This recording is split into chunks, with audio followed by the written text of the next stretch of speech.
Пані та панове, 43-й день Росії. Ladies and gentlemen, day 43 of Russia's invasion, year 9 of Russia's war against Ukraine. My name is Marchenko. On behalf of the team of the Mediacentri Ukraine, I welcome all of the journalists who cover our battle for freedom for the world. Our next guest is Serhii Marchenko, Finance Minister of Ukraine. Minister, how are you doing as minister, and how do you manage to maintain financial stability of the country in these conditions? Thank you, Andriy. I am happy to join this event. To be honest,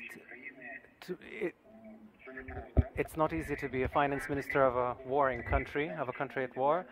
On the other hand, once you see the mobilization, the overall involvement, the activism, the togetherness of our entire country, both militarily and in humanitarian terms, you realize that you have to turn in and lean in and do your work 24/7 and ensure the financial functioning of the state, the upkeep the basic financial functions of the state, so that we can perform our obligations, pay pensions and salaries, support our army to the extent that is necessary. So I can say that I'm grateful for this opportunity to talk about the work of the ministry in this difficult time. The primary thing I'd like to say is that we've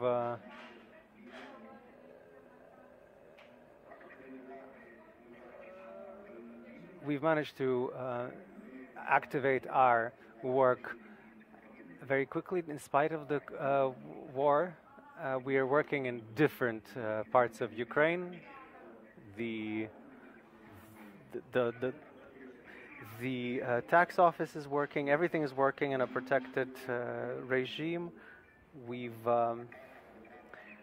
analyzed the potential angles of attack from the financial point of view. Minister, what is your assessment of the financial stability in Ukraine? I assess it positively because we've managed to ensure the stability of the course of the hryvnia. We've managed to keep Ukrainians from panicking.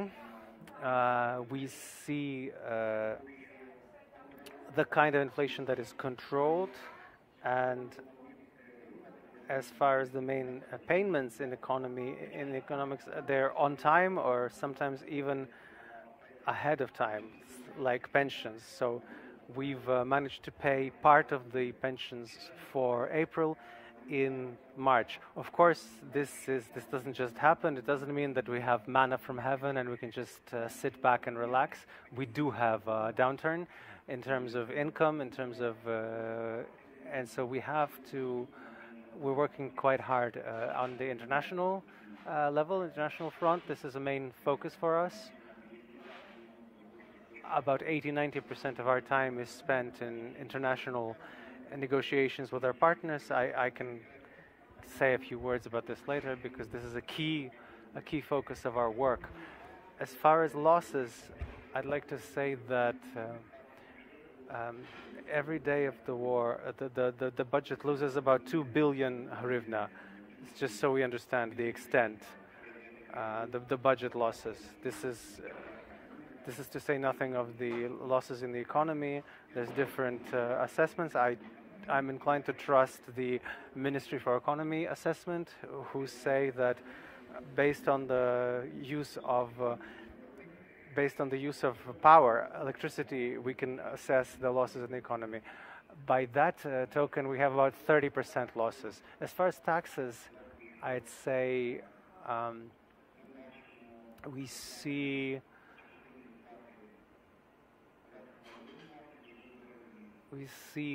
some lack of payment in value-added tax in March. And considering that we have difficulties with reimbursing VAT, we can say that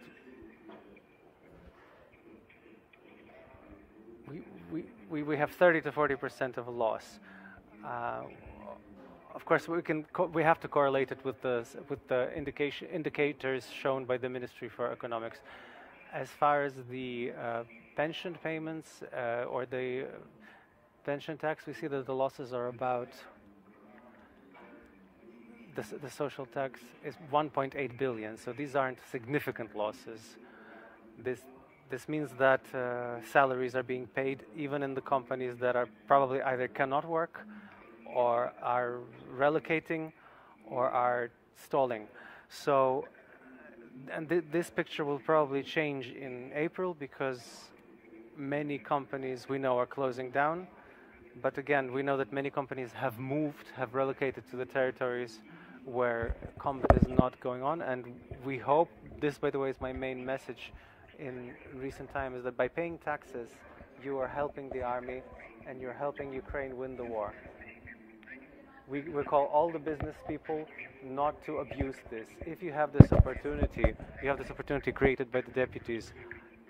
Even if you can get this voluntary payment of taxes, the so-called tax vacation, this has to do with private entrepreneurs, the first, second, third groups. Yes, we've created this opportunity, but please do your best, do your level best to pay the taxes, even though you have the opportunity to pay less or not pay. This is important because it allows us to be calmer in these difficult situations, to pay salaries and support our own, support the army. We're not spending money or anything else right now. We're essentially working in war mode. We have this very limited budget capabilities. We've already sequestered the budget. We've sequestered over 180 billion hryvnia. We've cut down on non-essential spending. Minister, could you explain to us the logic of our negotiation with foreign international partners? What are we asking? What are we offering? And to what extent are we heard in these requests and these offers?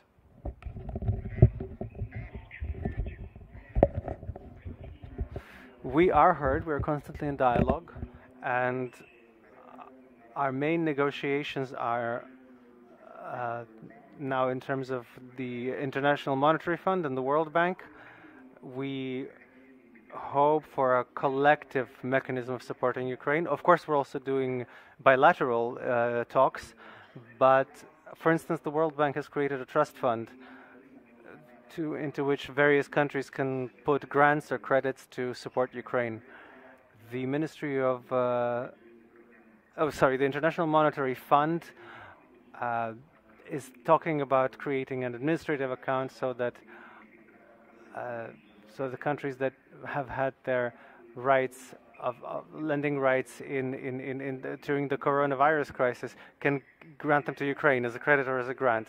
This is something we're discussing now. Of course, these are our partners, our bilateral partners like Canada, who are prepared to give us a credit of $500 million, according to the latest information. Today, we've signed an agreement with the government of Germany. There's a credit of 150 million euro. Last week, we got a credit from the French government, 300 million euro. So this is daily negotiation that we keep doing, and as of now, we're talking about 7 billion euro in total. We've already received about 3 billion of those. The U.S. last week gave us $500 million grant. So there are many concrete examples. There's a lot to be said, but I would like to stress that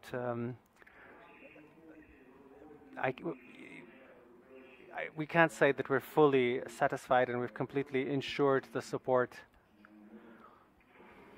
and we can just sit back and wait for the funds to come in. I am unable to say that, because we see that in April we have some opportunity. We have the opportunity to close all of the open questions. Then, considering that the war is ongoing and we have to plan for May and June, etc., until the end of the year, we have this makes the challenge much harder, and so we have to I think it'll be necessary to prepare to take harder measures inside the country. This may have to do with taxes and with cutting spending.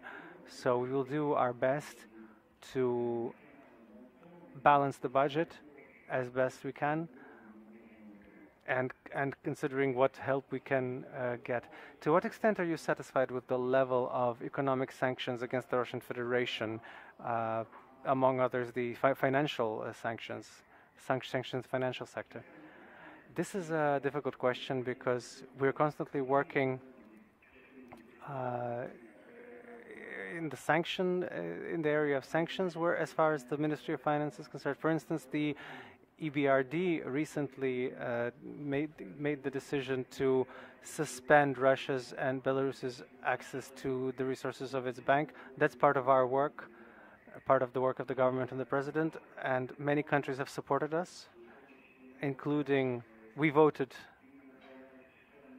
We aimed numerous addresses to the members of these organizations, to the member states of these organizations, so that they suspend, to the extent that it's possible, suspend the ability to credit Russia. This, of course, also implies the suspension of the crediting of Russia through IMF and the World Bank. We're constantly working with international investment banks that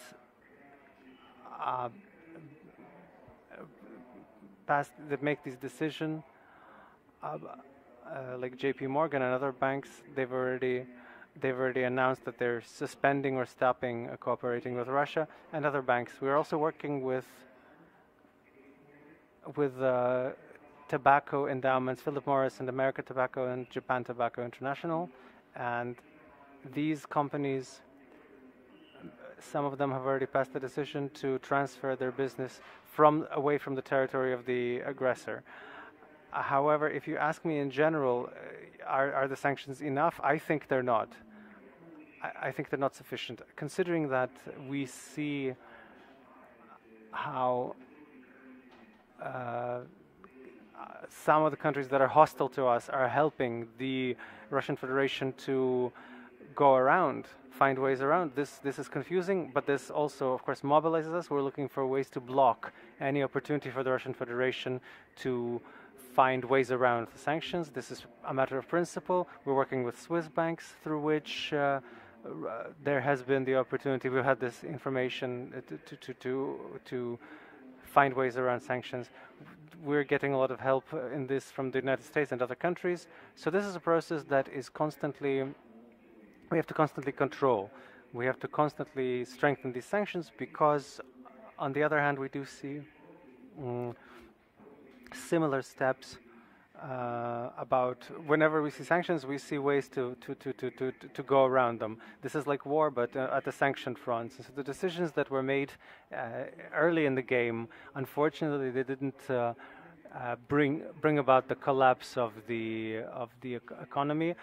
There is some hope for a default of the Russian Federation, and we're doing all we can to ensure that every peaceful citizen of Ukraine and every killed soldier and everyone who died is avenged, and the citizens of the Russian Federation feel what war is like. Thank you very much, Serhii Marchenko, Finance Minister of Ukraine. Thank you for this conversation.